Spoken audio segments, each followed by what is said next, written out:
This barrage of radical regulations that are coming out from all of these federal agencies, the whole alphabet soup of agencies, from the EPA to the IRS to the NLRB to this latest overtime rule by the Department of Labor.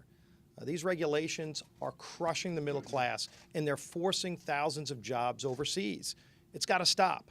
And part of our Better Way agenda starts addressing this, to bring common sense into the regulatory process and say, if there's a regulation that's brought forward by an unelected bureaucrat in Washington, it should first come to the elected representatives of the people.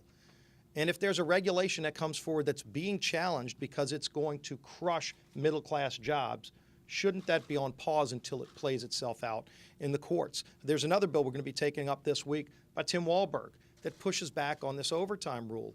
And the overtime rule, you could talk to any small business, but I use the example of the great restaurants we have in New Orleans. Some of the best restaurants in the world are in New Orleans, and they're all small businesses.